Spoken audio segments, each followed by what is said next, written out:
Bismillahirrahmanirrahim. Assalamualaikum warahmatullahi wabarakatuh. Agak berat meneruskan kajian Ustaz Jalal ya tentang endangered species atau mazhab yang dianggap bukan saja spesies yang hampir punah, karena tidak akan pernah punah sebetulnya mazhab ini, tapi juga dianggap membahayakan oleh banyak kalangan. Ustaz Jalal menyebutkan beberapa pengelompokan antara mazhab Ahlul Bait dan mazhab selainnya. Salah satunya adalah bukan penutupan barangkali ya. Jadi kalau ada bagian-bagian tertentu dalam sejarah, bagian itu tidak disampaikan dengan lengkap oleh mazhab yang satu, mungkin disembunyikan. Kalau sudah terlalu kuat, ditakwil, ditafsir dengan berbagai macam kemungkinan yang terjadi. Kadang-kadang juga sejarah-sejarah yang berkenaan dengan mazhab Ahlul Bait tidak dengan mudah dapat kita temui pada rujukan-rujukan yang umum. Misalnya, ini buku Hayatu Muhammad Sallallahu Alaihi dari Muhammad Hussein Haikal yang sering dianggap sebagai rujukan kisah Nabi Sallallahu Alaihi. Dan ini menarik karena ini dita'liq dan ditahqiq oleh Majma' Ahlul Bait Internasional. Apa yang dimaksud dengan ta'liq dan tahqiq itu?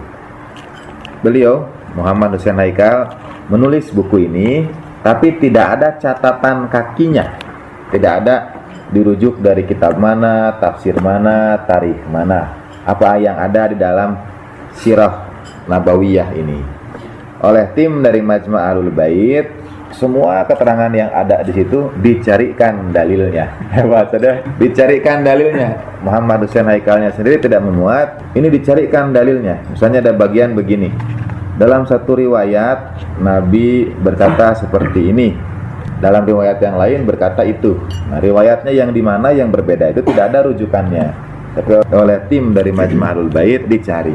Yang ada rujukan ini itu Sirah Ibnu Hisam, yang ini itu yang lainnya lagi, katanya dua-duanya ada rujukannya.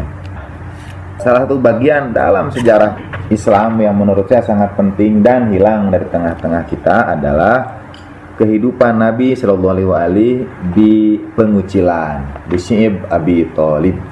Ketika Nabi Shallallahu Alaihi dikucilkan bersama keluarga, bersama Bani Hashim, dan sejarah itu hilang dari tengah-tengah kita. Bagian penting dari sejarah Islam itu hilang. Kalau kita ditanya 3 tahun Nabi di Syi'ib Abi Thalib apa saja, kayaknya kita blank. 3 tahun Nabi apa yang terjadi di sana, kita juga blank gitu. Saya mencoba mencari itu pada Hayatu Muhammad ini Sallallahu Alaihi, dan tidak saya temukan tentang kisah-kisah di Syi'ib Abi Thalib. Tapi saya temukan yang menarik lagi, yaitu karena tidak ada di sini ini bagian-bagian terakhir sebelum hijrah itu bercerita tentang bagaimana Nabi Shallallahu Alaihi diperlakukan buruk oleh orang-orang Quraisy, termasuk bahwa perlakuan Quraisy itu mereda katanya menurut anggapan umum setelah Khalifah Umar masuk Islam. Khalifah Umar masuk Islam itu tahun ke-6 Hijriyah. Dalam riwayat yang luas, masuknya Khalifah Umar ke dalam Islam itu pukulan telak buat orang-orang Quraisy. Beliau masuk tahun ke-6 setelah bi'tsah, tahun ke-6 kenabian sebelum hijrah. Jadi Nabi diangkat jadi Nabi katakanlah usia 40, maka Khalifah Umar baru masuk Islam 46 tahun usia Rasulullah Shallallahu Alaihi Wasallam. Memang ada desas-desus bahwa orang-orang Quraisy itu terpukul dengan masuknya seorang tokoh dari mereka masuk Islam, dan berita itu sampai ke Habsyah, sehingga orang-orang yang hijrah ke Habsyah itu mau pulang lagi karena dianggap ada tokoh yang akan melindungi mereka. Salah satu tokoh, dan menurut penahqiq buku ini dan beliau rujuk juga, sebetulnya kata beliau lebih cocok orang-orang Quraisy yang hijrah ke Habsyah itu balik lagi tahun ke-5 bisa ketika Sayyidina Hamzah masuk Islam, ketika Sayyidina Hamzah memeluk Islam, Hamzah bin Abdul Muthalib. Itu yang sebetulnya pukulan buat orang-orang Quraisy itu, karena mereka tahu siapa Sayyidina Hamzah. Juga dalam riwayat yang umum, setelah Khalifah Umar meluk Islam itu, orang-orang Quraisy jadi rada waspada dalam menyerang, menteror, menakut-nakuti kaum muslimin. Ternyata yang terjadi tidak begitu, malah teror itu makin keras terhadap kaum muslimin. Begitu rupa sampai Nabi Shallallahu Alaihi Wasallam dikucilkan di Syi'ib Abi Thalib. Dan itu sekali lagi bagian yang hilang dari sejarah kaum muslimin. 3 tahun itu hampir tidak ada beritanya dalam kitab-kitab tarikh berkenaan dengan peristiwa di Syi'ib Abi Thalib. Yang menemani Rasulullah SAW hanya keluarga Bani Hashim saja. Jadi yang tidak termasuk Bani Hashim tidak ikut dikucilkan di Syi'ib Abi Thalib. Tentu jadi pertanyaan kalau boleh dalam sejarah, dan seharusnya boleh, yaitu apakah ada umat Islam yang sudah memeluk Islam, para sahabat Nabi yang sudah memeluk Islam, ada tidak yang tidak ikut dikucilkan? Ada tidak yang tidak bergabung bersama Bani Hashim di Syi'ib Abi Thalib itu? Tentu ada. Misalnya yang masuk tahun ke-6 Hijrah itu, kan dia sebelum dikucilkan. Misalnya lagi Khalifah Abu Bakar, beliau masuk Islam awal-awal. Apakah beliau ikut bergabung bersama yang dikucilkan itu? Karena beliau tidak termasuk di Bani Hashim, beliau bukan dari Bani Hashim. Apakah beliau ikut dikucilkan bersama Nabi, ikut menderita bersama Nabi, punya guru, punya Nabi seperti Rasulullah SAW yang menderita 3 tahun? Apa yang dilakukan oleh kaum muslimin di luar Bani Hashim melihat penderitaan Bani Hashim, terutama melihat penderitaan Rasulullah SAW 3 tahun lamanya? Apa yang dilakukan oleh kaum muslimin yang tidak termasuk Bani Hashim? Nah, itu kita tidak temukan jawabannya. Ini bagian dari studi kritis kita terhadap tarikh. Kalau teman-teman, ibu dan bapak ada yang menemukan rujukan apa yang terjadi pada tahun-tahun pengucilan itu, kita bawa ke majelis ini, kita diskusikan bersama. Ada buku yang saya baca pada tahun-tahun ini terjadi itu, kita cari sama-sama, kita baca sama-sama. Menurut saya, penulis seperti Muhammad Hussein Haikal saja tidak memasukkan kisah itu dalam buku beliau, padahal rujukannya banyak sekali. Itu barangkali karena sedikit memang rujukan tentang 3 tahun di pengucilan itu. Jadi tantangan buat ibu dan bapak itu lebih berat karena Hussein Haikal saja tidak memasukkannya dalam bukunya. Lalu kita harus nyari di mana? Itu. Tapi itu jadi pertanyaan buat kita semua. Semua umat Islam tahu dan sepakat bahwa Nabi dikucilkan di Syi'ib Abi Thalib. Tapi apa yang terjadi di lembah itu dan apa yang dilakukan kaum muslimin yang tidak termasuk Bani Hashim pada 3 tahun itu jadi bagian yang hilang dari sejarah kaum muslimin. Dalam buku ini ketika bercerita tentang kesulitan-kesulitan yang menimpa kaum muslimin, lalu masuklah pada bagian hijrah Rasulullah Shallallahu Alaihi Wasallam. Ini bagian yang hilang itu ya, bagian yang hilang, tapi ternyata tidak hilang karena dia diabadikan dalam kitab-kitab hadis lainnya. Kalau dalam riwayat yang umum yang ditulis oleh Hussein Haikal di sini, Nabi Shallallahu Alaihi menyampaikan berita bahwa beliau akan hijrah. Jadi Nabi yang keluar malam hari kemudian memberitahukan kepada Khalifah Abu Bakar apa yang akan terjadi. Riwayat itu ini ditahqiq oleh beliau ini dalam Sirah Ibnu Ishaq juz 2 128. Kabarnya dari Urwah dari Aisyah. Sebetulnya bukan kabar, bukan hadis atau bukan riwayat dari Rasulullah Shallallahu Alaihi Wasallam, berita bahwa Nabi keluar malam hari kemudian menemui Khalifah Abu Bakar. Itu mirip seperti wahyu yang pertama. Jadi periwayatnya itu bukan Rasulullah Shallallahu Alaihi Wasallam, bukan qolan Nabiyyu, qola Rasulullah Shallallahu Alaihi. Berkata Nabi, aku keluar malam hari dan menemui Khalifah Abu Bakar. Tidak begitu. Jadi tidak dari lisan Rasulullah Shallallahu Alaihi Wasallam, tapi dari riwayat Siti Aisyah kata dalam Sirah Ibnu Ishaq. Jadi kalau dicari padanannya, qolan Nabiyyu-nya pada kitab-kitab yang lain tentang peristiwa malam itu tidak ketemu. Itu pun ada satu dari dalam Sirah Ibnu Ishaq riwayat Siti Aisyah, tapi bukan qolan Nabiyyu katanya Sallallahu Alaihi Wasallam. Nah, terdapat kritik lah tentang peristiwa yang terjadi pada waktu malam itu, karena menurut riwayat yang lain dari sirah-sirah yang lain katanya, kalau dalam riwayat Ibnu Ishaq tadi malam hari, tapi dalam sirah-sirah yang lain Nabi itu keluar sepertiga malam yang terakhir. Dan dalam riwayat itu, riwayat yang pertama, semua keluarga Khalifah Abu Bakar ada di situ menyaksikan berdasarkan riwayat Siti Aisyah. Asma putrinya, kemudian Abdullah bin Abu Bakar yang kemudian membantu juga pada peristiwa hijrah itu, dan seorang yang bekerja di rumah Abu Bakar. Bagian yang bercerita tentang pesan Nabi pada Imam Ali alaihissalam sedikit sekali, hanya satu atau dua kalimat lah di sini. Bagaimana Nabi kemudian meminta Imam Ali untuk tidur di peraduannya. Pada malam hijrah itu Rasulullah SAW memanggil Imam Ali, kemudian memberikan burdah hadrominya yang hijau, supaya Imam Ali tidur di tempat tidur Nabi, dan memerintahkannya, ini yang dari kalimat Husain Haikal, dan memerintahkan Imam Ali untuk jadi khalifahnya. Kalimatnya begitu, wa amarahu ayatakhallafa ba'dahu bi Makkah. Jadi Imam Ali itu jadi khalifah Rasulullah sepeninggal Nabi di Mekah. Atayadiya anhu alwadai allati kanat indahu linnas. Sampai Imam Ali mengembalikan, menunaikan seluruh amanah, seluruh titipan yang ada pada Rasulullah Shallallahu Alaihi Wasallam.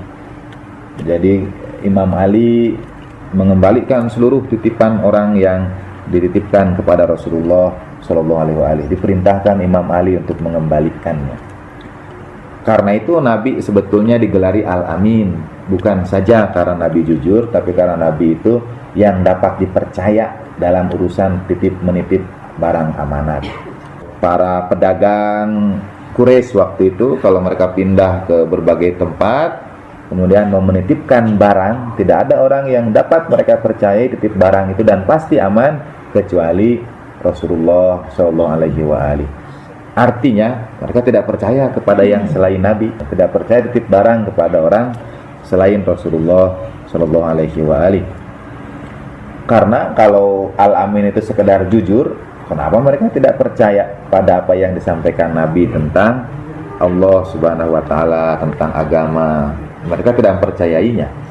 Nabi disebut Al-Amin karena beliau bendahara kota Mekah, dalam pengertian semua barang-barang penduduk Mekah itu dititipkan kepada Nabi Sallallahu Alaihi Wasallam. Kalau Nabi adalah Al-Aminnya kota Mekah, pada malam hijrah itu kita mengetahui Al-Aminnya Rasulullah Sallallahu Alaihi Wasallam. Siapa yang dapat amanah, siapa yang dipercayai untuk menjaga amanah, mengembalikan amanah itu kepada penduduk-penduduk Mekah, yaitu Imam Ali alaihissalatu wassalam. Dalam bahasa Husain Haikal, Nabi menunjuknya jadi khalifah di Mekah untuk mengembalikan barang-barang titipan kanat indahu linnas. Nah, ini tahqiq dari penulis buku ini. Katanya ada yang menarik dari peristiwa mabitnya Imam Ali itu, dan disebutnya mabit karena mabit itu tidak selalu harus tidur. Kan ada perdebatan, dan ini mungkin tidak akan pernah terjawab karena hanya Allah dan Imam Ali yang tahu. Tapi saya cenderung pada pendapat yang kedua. Ada yang mengatakan Imam Ali itu tidur di peraduan Nabi. Tapi pendapat yang kedua tidak. Imam Ali itu semalaman terjaga, walaupun telentang, tapi tidak tidur. Dan itu kan tidak ada yang tahu kecuali Allah Ta'ala dan Imam Ali. Tidak akan ada yang pernah tahu. Tapi saya cenderung pada yang kedua. Dia memang tidak tidur. Kayaknya dalam situasi seperti itu bagaimana bisa tidur? Pasti terjaga terus. Wah, begitu. Walau alam ya. Karena tidak ada saksi yang lain. Nah, ada bagian yang jarang diungkap oleh para sejarawan. Padahal itu sebab turunnya ayat Al-Quran, kata muhakkik ini. Tetapi penulis Muhammad Husain Haikal menutup fakta ini, menutup mata lah dari cerita ini, katanya gitu kalimatnya. Cerita tentang Imam Ali hanya singkat saja, hanya kalimat itu tadi, meminta Imam Ali tidur, berbaring di peraduan Nabi, dan mengembalikan amanat penduduk Mekah. Sudah, kalimat itu saja tentang malam hijrah dari Muhammad Husain Haikal. Singkat, peran Imam Ali-nya itu saja. Padahal itu saja itu bukan itu saja, itu segalanya. Nah, ini ya riwayat menariknya. Annan nabiyya qala li aliyin alaihissalam, ya Ali, inna quraisyan ijtama'at 'alal makri wa qatli. 'Alal makri bi wa qatli. Hei Ali, sesungguhnya Quraisy sudah bersepakat untuk makar kepadaku dan membunuhku. Dan Allah Ta'ala auha ilayya, sudah memberitahukan kepada aku Rabbi untuk hijrah dari kampung kaumku. Tuhan sudah memerintahkan aku hijrah. Fanum ala firasi, tidurlah engkau di peraduanku dan selimuti dirimu dengan jubah hadromiku ini, supaya dengan mabitmu itu atharku tidak kelihatan, jejakku tidak kelihatan. Jadi orang-orang Quraisy itu tidak melihat apa yang terjadi pada Rasulullah SAW. Nah, ini yang menarik kata Nabi, "Fama anta qailun wasani." Bagaimana pendapatmu? Apa yang akan kau lakukan? Kata Nabi. Faqala Aliun alaihissalam, engkau izinkan aku tidur di peraduanmu ya Rasulullah? Atau saliman Nabi mabiti hunaka ya Nabi Allah? Faqala na'am. Nabi menjawab, ya. Fatabassama Aliun alaihissalam. Kemudian Imam Ali tersenyum, dhahikan masruran, sambil tertawa bahagia. Wa hawa ilal ardi sajidan syakiran lillahi ta'ala.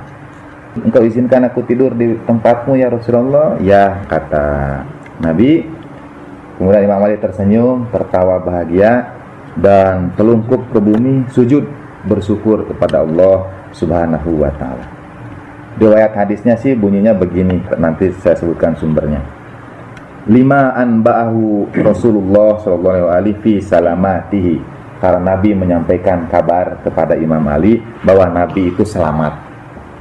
Tapi bagi saya ada yang lainnya lagi, yaitu Imam Ali dapat berkah tidur di peraduan Nabi. Jadi kata Imam Ali, engkau izinkan aku tidur di sini ya Rasulullah? Iya, kata Nabi itu. Dan Imam Ali tersenyum, dapat tempat tidur Rasulullah Sallallahu Alaihi Wasallam. Nah, kalau dalam riwayat hadisnya, Imam Ali sujud syukur bahagia karena Allah Ta'ala mengabarkan kepadanya keselamatan Rasulullah Sallallahu Alaihi Wasallam. Kemudian Imam Ali berkata, imdi lima umirta, berangkatlah dengan apa yang Tuhanmu telah perintahkan kepadamu. Fidaka sam'i wa basori, biarlah telingaku, pendengaranku, mataku jadi tebusanmu, dan sanubarikku yang paling dalam. Suwaida qalbi. Nah, itu ada dalam Musnad Imam Ahmad juz 1 133 rujukannya. Kemudian Tafsir Tobari 9140. Lalu Mustadrak Al-Hakim 3/4. Peristiwa malam hari itu, dialog antara Rasulullah SAW dan Imam Ali. Dan muhakkik ini semua rujukannya itu rujukan Ahlussunnah, karena melengkapi apa yang ada pada Husain Haikal. Dia tidak akan mengambil dari Biharul Anwar atau dari Usul Kafi, kecuali pada bagian-bagian yang melengkapi. Jadi kadang-kadang beliau apa disebutnya ya saling melengkapi gitu, dikutipkan, tapi didahului dengan sumber rujukan aslinya dari kitab-kitab Musnad Ahmad, Tafsir Tobari dan sebagainya. Karena itulah turun ayat. Nah, ini yang kemudian asbabun nuzul ayat ini, ayat surat Al-Baqarah 207. Kalau dalam bahasa Sayyid Akhtar Ali Rizvi, terjadi jual beli, transaksi yang sangat istimewa. Kalau dalam bahasa Al-Qur'annya sebetulnya jual beli. Sehingga kata Sayyid Akhtar Rizvi, malam hijrah itu terjadi transaksi antara seorang hamba dan Tuhan. Terjadi jual beli, yang satu menjual, yang lain membeli. Yang menjual siapa? Imam Ali atau Tuhan? Dibeli gitu ya. Terjadi jual beli dan dia berubah. Kalau dalam bahasa sambutan Ustaz Jalal untuk anak-anak SMA Matahari yang ujian, anak-anak ujian itu akan berubah dari murid ke supra murid, kayak gitu. Dari siswa ke mahasiswa. Nah, pada malam itu kata Said Asghar Rizvi terjadi perubahan dari manusia ke supra manusia, karena sudah lepas kemanusiaannya pada malam itu dibeli oleh Tuhan ketika seorang hamba mengorbankan dirinya untuk Allah Subhanahu wa Ta'ala. Itu asbabun nuzul turunnya ayat itu. Nah, masih dalam kitab-kitab, nanti rujukannya saya sebutkan. Ini juga kurang populer kan, karena saya ya agak menarik juga bacanya antara percaya dan tidak, tapi rujukannya ada, silahkan dicek di kitab-kitab. Ayat Al-Baqarah 207 itu turun berkenaan dengan Imam Ali alaihissalatu wassalam, ketika orang-orang musyrik kafir Quraisy itu berdiri dan mengepung rumah Nabi sallallahu alaihi. Pada saat yang sama, pada malam itu kira-kira mungkin Allah Subhanahu wa Ta'ala mewahyukan kepada Jibril dan Mikail, memanggil malaikat Jibril dan Mikail. Tidak ada sih kata memanggil, tapi fa'auhallahu ila Jibril wa Mikail. Allah Ta'ala mewahyukan pada Jibril dan Mikail, aku sudah persaudarakan kalian berdua. Inni qad akhaitu bainakuma. Aku sudah persaudarakan kalian berdua. Jadi malaikat Jibril dan malaikat Mikail itu dipersaudarakan Allah Subhanahu wa Ta'ala. Dan akan aku jadikan umur seorang di antara kalian lebih panjang dari yang lainnya. Kalau ada yang mengatakan apa malaikat akan cari kalimatnya, akan meninggal juga, akan mati kan tidak enak, akan binasa apalagi. Jadi apakah malaikat juga akan berakhir hidupnya? Iya. Kullama wa yabqa wajhu rabbika dzul jalali wal ikram kullu man 'alaiha fa. Yang selain Tuhan kan semuanya pasti tidak ada itu. Walikulli syai'in ajal. Bagi segala sesuatu ada batasnya, ada ajalnya, ada akhirnya. Jadi malaikat juga punya akhir, kecuali kita menganggap malaikat tidak punya akhir, sehingga menyamai Allah Subhanahu wa Ta'ala. Siapa di antara kalian yang umurnya mau lebih panjang? Dan keduanya itu, ini katanya, makanya rada-rada dipertanyakan, tapi ada rujukannya. Dua-duanya ingin lebih panjang dari yang lainnya, katanya begitu. Atau yang satu ingin lebih panjang dari yang lainnya. Kemudian Allah Ta'ala mewahyukan kepada keduanya, tidakkah kalian lihat Ali? Itu katanya. Akhaitu bainahu wa baina Muhammad. Aku persaudarakan dia dengan Rasulullah sallallahu alaihi. Fabata ala firasyih. Kemudian dia mabit. Imam Ali tidur di peraduan Nabi. Yufdihi binafsih, mengorbankan dirinya. Wa yu'thiruhu bil hayat, dan mengorbankan kehidupannya, menyerahkan hidupnya supaya saudaranya selamat, saudaranya lebih panjang usianya gitu. Jadi ya gitu, mau dipersaudarakan, dua-duanya ingin lebih panjang. Nah, tidakkah kalian lihat Ali ya? Kalian lihat Ali mengorbankan dirinya. Ihbita ilal ardi, turunlah kalian berdua ke bumi. Fahfidhahu min aduwi, dan jagalah dia, Imam Ali, dari musuh-musuhnya pada saat malam hijrah itu. Fanazala, dan keduanya turun. Fakana Jibril inda rijlaihi, kemudian Jibril berada di kedua kakinya, di antara kaki Imam Ali, dan berkata, bahagianya jadi orang sepertimu ya bena Abi Thalib, hei putra Abi Thalib, yubahillahu bikal malaikah, karenamu Allah Ta'ala membuat para malaikat itu iri hati. Jadi bukan iri hati apa? Ya ingin memperoleh kemuliaan. Nah, ini rujukannya. Wah, kita akan mengira itu dari sumber-sumber mazhab Ahlul Bait. 1. Usudul Ghobah 4-25 4.25. Kedua, Syawahidut Tanzil 1.298. Mustadrak Al-Hakim 3.2132. Yanabiul Mawaddah 92. Tafsir Al-Kabir Imam Fakhrul Razi 5.204. Musnad Imam Ahmad 1.233, dan Tafsir Tobari 9.240. Bahkan dia tidak melengkapi dengan rujukan-rujukan yang lain, karena itu dianggap sudah terlalu banyak dan terlalu cukup. Muhaqqiq ini tidak mempertanyakan sih, tapi kalau mau menggunakan bahasa menyayangkan, yang menyayangkan mengapa peristiwa yang besar itu luput itu, dan kita juga kebagian itu. Jadi kalau pada malam hijrah kita juga tidak membicarakan tidurnya Imam Ali di ranjang Nabi, berkorbannya Imam Ali, asbabun nuzul turunnya ayat itu, tidak diceritakan Imam Ali itu, hilang saja. Yang kita ceritakan hijrahnya juga sudah bukan bagian tentang sejarah Nabi lagi, tapi bahwa kita harus hijrah dari keburukan pada kebaikan. Yang jadi tafsir tentang hijrahnya, padahal pada peristiwa hijrah itu terjadi hijrah itu gitu. Ada manusia yang hijrah dari manusia ke supra manusia. Nah, kalau Nabi SAW kan sudah jauh di atas itu semua. Saya kadang-kadang mempertanyakan ini sih, bagi saya, menurut saya Imam Ali itu yakin bahwa Nabi akan selamat, tapi itu penafsiran saja. Artinya ya, yang yakin kepada Tuhan tidak akan ragu. Yang yakin kepada Tuhan tidak akan ragu terhadap apa yang dijalankan, direncanakan oleh Rasulullah SAW. Kalau kata Ustadz Jalal, ketika Nabi bermusyawarah, beliau sebetulnya test case saja. Dan kita kan tidak akan pernah menemukan Imam Ali mengusulkan sesuatu. Apa pernah ada dalam sejarahnya, ya Rasulullah, saya usul begini saja? Tidak, karena yakin, sami'na wa ata'na, diperintahkan langsung siap. Sejak masih wangdir ashiratakal aqrabin, mengumpulkan keluarga yang terdekat, sampai di Uhud, di Badar, di Khandaq, Imam Ali tidak pernah berkata tidak gitu kepada apa yang disampaikan Rasulullah SAW, karena sudah yakin. Sehingga pada malam hijrah itu sebetulnya ya bagian berikutnya kan, pada hijrahnya juga bercerita tentang Khalifah Abu Bakar yang menemani Rasulullah SAW. Kemudian turun ayat yang kita baca pada tamanun ayat ini.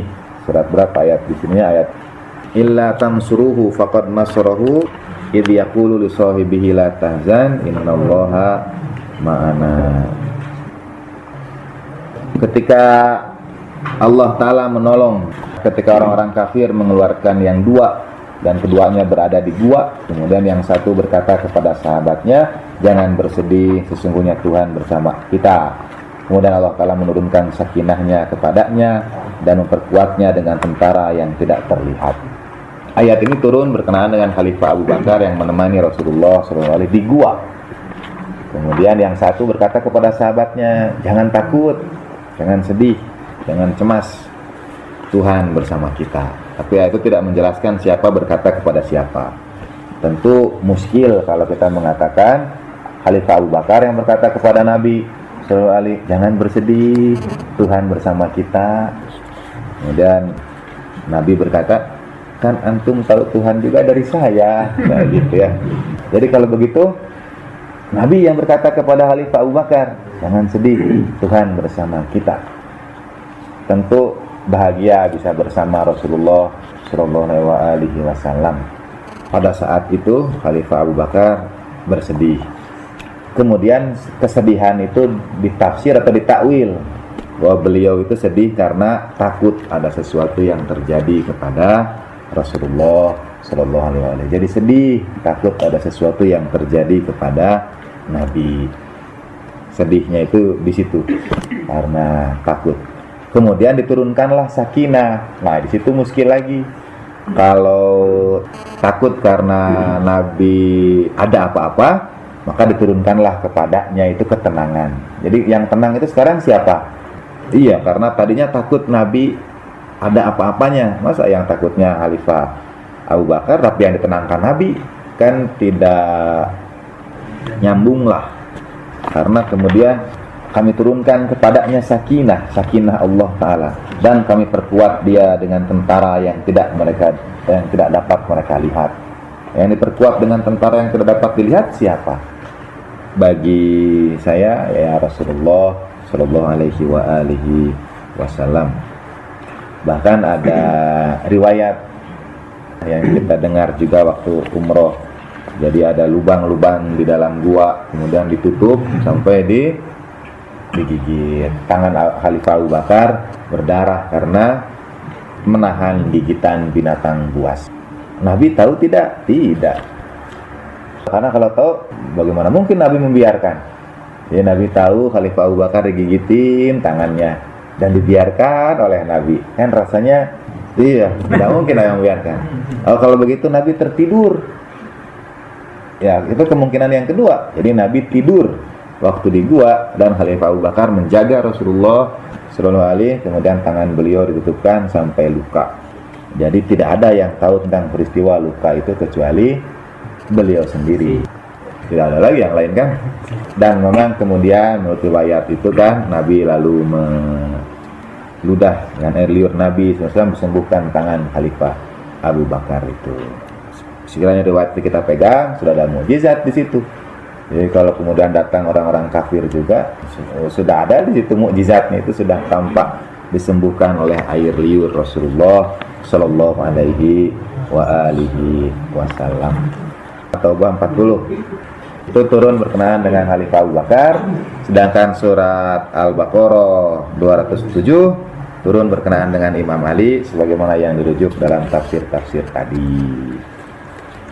Nah, bagian tentang Imam Ali-nya hilang, yaitu saya kira bagian dari garis hidup mazhab yang ini gitu. Jadi ada bagian kecil dari sejarah kaum muslimin yang hilang dari tengah-tengah mereka, termasuk malam hijrah, termasuk peristiwa di Ibn Abi Thalib, dan begitu banyak peristiwa-peristiwa lainnya yang hilang dari tengah-tengah kita.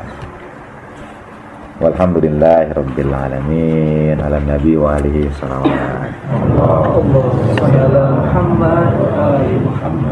Silakan Saudara Amun, Pak Dede, Pak Esti menambahkan, melengkapi. Nabi kan 13 tahun di Mekah, 3 tahun terakhir itu. Setelah pengucilan itu kemudian Nabi hijrah. Dan pada waktu pengucilan itu, pada tahun yang sama Abu Thalib wafat, Sayyidah Khadijah wafat, sehingga Nabi menyebutnya sebagai Amul Huzan, tahun duka cita, tahun kesedihan. Yang sering saya tanyakan begini Bu, dan ini luas diketahui umum. Islam itu ditopang oleh 2 hal. Yang pertama harta Siti Khadijah sallallahu alaiha, yang kedua pedang Imam Ali alaihissalam. Kita tahu cerita pedang Imam Ali, tapi kita tidak tahu kapan harta Siti Khadijah itu habis. Kapan? Orang akan menjawab, dipakai berperang. Akan Sayyidah Khadijahnya sudah wafat sebelum perang Rasulullah sallallahu alaihi. Apa artinya Nabi hijrah bawa harta Siti Khadijah? Kan tidak. Hijrahnya saja seperti itu kisahnya. Harta Siti Khadijah itu habis di 3 tahun pengucilan itu, karena mereka dikucilkan dari bani-bani yang lain. Kan 11 kabilah yang lainnya sepakat tidak boleh berdagang dengan Bani Hashim, tidak boleh bicara dengan Bani Hashim, tidak boleh menikahkan anak dengan Bani Hashim. Dan dipasang di dinding Ka'bah plakatnya itu.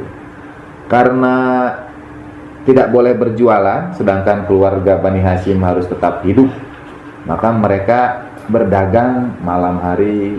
Itu peristiwa-peristiwa yang tidak diketahui umat itu. Jadi Imam Ali malam hari keluar menemui orang-orang yang mau menjual ya susu, makanan untuk anak-anak kecil Bani Hashim dan seluruh keluarga yang di sana. Yang terjadi pada Bani Hashim ketika mereka mau beli makanan, minuman, susu itu oleh orang-orang, karena dagangnya juga rahasia, gelap, dijualnya juga seenak hati mereka, sehingga harta Siti Khadijah itu habis dalam 3 tahun pengucilan itu. Membeli yang rahasia-rahasia itu habis semuanya. Dan kita tahu betapa menurut cerita, sehingga sering jadi inspirasi kan, saudagar lah, kaya raya Siti Khadijah, sukses. Dan itu habis pada peristiwa pengucilan itu. Dalam riwayat Imam Ali alaihissalam, ketika kami keluar dari lembah, yang kami miliki hanya pakaian yang ada pada tubuh kami. Habis semuanya, tidak punya apa-apa lagi kecuali pakaian yang melekat di tubuh, kata Imam Ali alaihi salatu wassalam. Barulah setelah itu terjadi Baiat Aqobah dan lain sebagainya. Tapi dalam rentang waktu itu 3 tahun menjelang Nabi hijrah. Menurut tafsir Al-Fahru Razi, itu penghargaan Allah Ta'ala kepada pengorbanan Imam Ali yang berkorban. Juga dalam bentuk yang lain, misalnya saya sering mengatakan jadi Syiah atau bukan, itu sebetulnya bukan bergantung kita, karena kata para imam itu antum intasabtum ilaina, kalian itu menisbatkan diri kalian pada kami. Tapi jadi Syiah atau bukan itu seperti gelaran yang diberikan Allah Ta'ala kepada Nabi Ibrahim alaihissalam. Wa inna min syi'atihi la Ibrahim. Di antara Syiah Nabi Nuh itu Nabi Ibrahim. Jadi seseorang diakui jadi Syiah, Tuhan yang memberikan ijazahnya, stempelnya itu dari Tuhan. Sehingga ketika Ustaz Jalal mengatakan saya bukan Syiah, serius dengan makna itu. Tapi dipahami sama yang lain, saya tidak mau disebut sama Ustaz Jalal karena dia tidak mengaku Syiah. Kayak begitu. Bilang dulu saya Syiah, baru nanti kita diskusi. Nah, begitu juga yang berusaha, menurut saya Tuhan yang menentukan, yang mengabadikannya itu Allah Ta'ala. Semua kita berada pada tingkat yang sama karena keadilan Tuhan, tapi karena pengorbanan yang lain lebih besar dari yang lainnya, ya Tuhan abadikan itu di dalam ayat Al-Quran. Jadi kita harus cari ayat apa lagi yang turun berkenaan dengan siapa. Tidak tahu apakah untungnya atau sayangnya. Kebanyakan Imam Ali lagi, Imam Ali lagi. Jadi, ayat yang lain nanti yang turun tentang pengorbanan, Imam Ali lagi gitu, Imam Ali lagi. Walaupun kadang-kadang Al-Quran itu menggunakan bentuknya yang umum.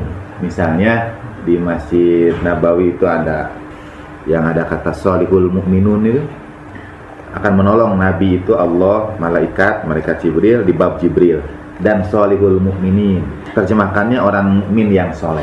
Padahal itu merujuk kepada ada asbabun nuzulnya khusus. Sholihul Mu'minin itu cerita tentang pengorbanan Imam Ali lagi. Menarik. Setiap ayat yang turun berkenaan dengan Imam Ali itu kalau dipecah hurufnya jumlahnya 12 huruf. Sholihul Mu'minin, Shod, Alif, Lam, Ha, Mim, Hamzah, 12.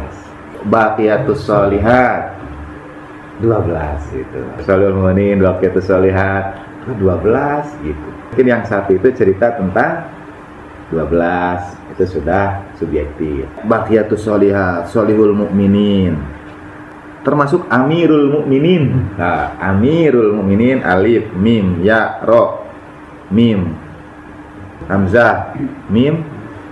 Khulafaur Rasyidin, Khulafaur Rasyidin coba. 12 huruf. Khulafaur Rasyidin 12, Sholihul Mu'minin 12. Dikumpulkan itu. Ada yang mengumpulkannya khusus. Aneh gitu, aneh saja, tidak untuk disambung-sambungkan, tapi kok menarik. Ternyata yang cerita tentang Sholihul Mu'minin 12, Baqiyatus Sholihat 12. Ngomong-ngomongkannya terserah kita ya, bebas kan. Walaqad darabna fil Qur'ani min kulli matal. Dan sungguh dalam Al-Quran itu sudah ada setiap perumpamaan. Jadi umpama-umpama. Nanti kita juga akan lihat sahabat-sahabat yang diabadikan. Misalnya ada wa ma hiya bi'aurah inhum yuriduna illa firor, kata itu. Nanti kita akan sampai sih ke bagian itu pada saat cerita tentang perang Khandaq. Surat Al-Ahzab ayat 13. 3313. Surat Al-Ahzab ayat 13. Itu diabadikan dalam Al-Qur'an. Wa id qalat ta'ifatum minhum ya ahla Yathrib la muqama lakum farji'u. Ketika sekelompok dari mereka, dari orang-orang yang menyerang Yathrib itu, ini cerita tentang perang Khandaq, berkata kepada ahli Yathrib, karena mereka tidak memanggilnya Madinatun Nabi. Orang Quraisy tidak mengakui Madinah sebagai Madinahnya Nabi, jadi memanggilnya ya ahla Yathrib, hei orang Yathrib gitu. Sama seperti kalau ada penjajah tidak mengakui kita, tidak akan menyebutnya Indonesia, tapi Hindia Belanda gitu, tetap bagi dia. Amr bin Abdul Wud, katanya sih 3 orang asbabun nuzulnya itu, tapi yang berkatanya itu Amr bin Abdul Wud. Jadi yang bisa loncat itu 3 orang. Seorang berkata kepada mereka, hei ahli Yathrib la muqama lakum farji'u, tidak ada tempat bagimu, kembalilah kalian. Jadi orang-orang itu ketakutan karena Amr bin Abdul Wud bisa loncat Khandaq yang besar itu. Farji'u. Nah, kemudian bagian berikutnya, wa yasta'dzinu fariqum minhumun nabiyya. Kemudian sekelompok orang di antara mereka minta izin pada Nabi. Nah, mereka ini siapa? Masa mereka itu yang mau nyerang? Jadi yang mau nyerang minta izin dulu sama Nabi. Ya Rasulullah, rada lieur ketinggalan. Anu nyerang nyunkeun widi ka Kanjeng Nabi gitu. Apa minta izinnya? Minta izinnya begini. Inna buyutana aurah, rumah kami terbuka, tidak ada yang jaga, tidak terlindung. Kalau terjemahan saya tidak pas, nanti Ustaz Mamun bacakan yang Depag. Jadi minta izin sama Nabi, rumah kami terbuka, maksudnya apa? Itu kan di Khandak. Mau pulang jaga rumah. Mau pulang jaga rumah, ya. Tapi bahasa Al-Qur'annya minta izin pada Nabi dan berkata, rumah kami aurat, rumah kami terbuka, rumah kami tidak ada yang jaga. Lalu apa tempel Al-Qur'an? Jawaban Al-Qur'an, wa ma hiya bi aurah. Tidak, sama sekali rumah itu tidak terbuka. In yuriduna illa firara. Yang itu Ustaz baca dari situ saja langsung. Iya. Dan ingatlah ketika segolongan di antara mereka berkata, hai penduduk Yasrib, tidak ada tempat bagimu, maka kembalilah kamu. Dan sebagian dari mereka minta izin kepada Nabi dalam tanda kurung untuk kembali pulang dengan berkata, sesungguhnya rumah-rumah kami terbuka atau tidak ada penjaganya. Dan rumah-rumah itu sekali-kali tidak terbuka. Mereka tidak lain hanyalah hendak lari. Nah, itu yang tidak terjemah. In yuriduna illa firara. Mereka tidak lain kecuali hendak lari. Surat Al-Ahzab ayat 13. Tinggal merekanya mau mereka musuh Nabi, ya monggo. Tapi minta izin dulu sama Nabi. Ya Rasulullah, saya tidak jadi perang karena rumah saya terbuka di mana? Di Mekah. Kan yang nyerang itu datang dari Mekah. Jadi mau turun dulu. Kalau gitu siapa? Orang Madinah pasti. Ya? Kalau begitu orang Madinah yang bukan Islam. Karena minta izinnya pada Nabi. Jadi tahu, ya minta izinnya sama Nabi yang mengangkat atau yang mengetahui dan yang meyakini bahwa Muhammad bin Abdullah sallallahu alaihi itu nabi. Wa yasta'dzinun nabiyya. Dan mereka minta izin Nabi. Misalnya Kak saja, ya bisa saja merujuk pada orang banyak. Yas'alunaka misalnya gitu. Tapi kalau yasta'dzinunan nabiyya, ya mereka minta izinnya jelas kepada Nabi. Nah jadi yaitu diabadikan Pak dalam Al-Qur'an, baik yang dimuliakan Allah Subhanahu wa taala karena pengorbanannya, kemudian juga teguran terhadap sebagian lain ya misalnya seperti surat Al-Ahzab ayat 13. Atau bab 40. Jikalau kamu tidak menolongnya dalam tanda kurung Muhammad, maka sesungguhnya Allah telah menolongnya, yaitu ketika orang-orang kafir atau musyrikin Makkah mengeluarkannya dari Makkah. Sedang dia salah seorang dari dua orang ketika keduanya berada dalam gua. Di waktu dia berkata kepada temannya, janganlah kamu berduka cita, sesungguhnya Allah beserta kita. Maka Allah menurunkan ketenangannya kepada dalam tanda kurung Muhammad dan membantunya dengan tentara yang kamu tidak melihatnya. Dan Allah menjadikan seruan orang-orang kafir itulah yang rendah, dan kalimat Allah itulah yang tinggi. Allah Maha Perkasa lagi Maha Bijaksana. Nah, itu sah. Catatan kakinya, maksudnya orang-orang kafir telah bersepakat untuk membunuh Nabi Shallallahu Alaihi Wasallam. Maka Allah Subhanahu Wa Taala memberitahukan maksud jahat orang-orang kafir itu kepada Nabi Muhammad Shallallahu Alaihi Wasallam. Karena itu maka beliau keluar dengan ditemani oleh Abu Bakar dari Mekah, dan dalam perjalanan ke Madinah beliau bersembunyi di suatu gua di bukit. Dah. Jikalau kamu tidak menolongnya, di sini saya ingin melihat kamu ini siapa? Nya di sini ditulis Muhammad. Gitu. Kamunya jamak. Jadi kamunya mungkin juga enggak jamak. Enggak, di sininya jamak bentuknya. Ya. Tangsuruhu gitu. Kalian tidak menolongnya.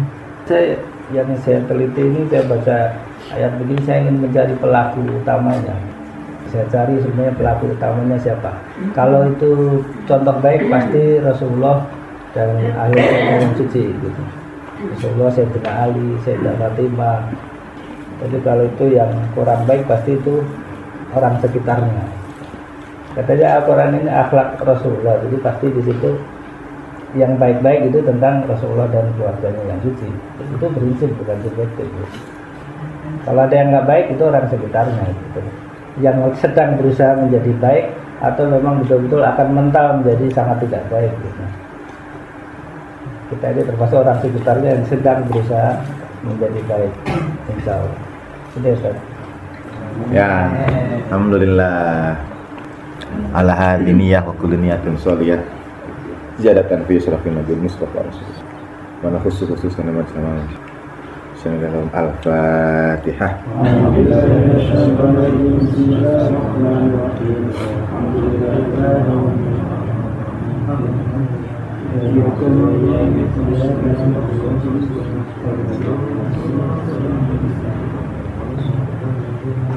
Ala Nabi wa alihi salawat. Allahumma salli ala Muhammad wa ali Muhammad.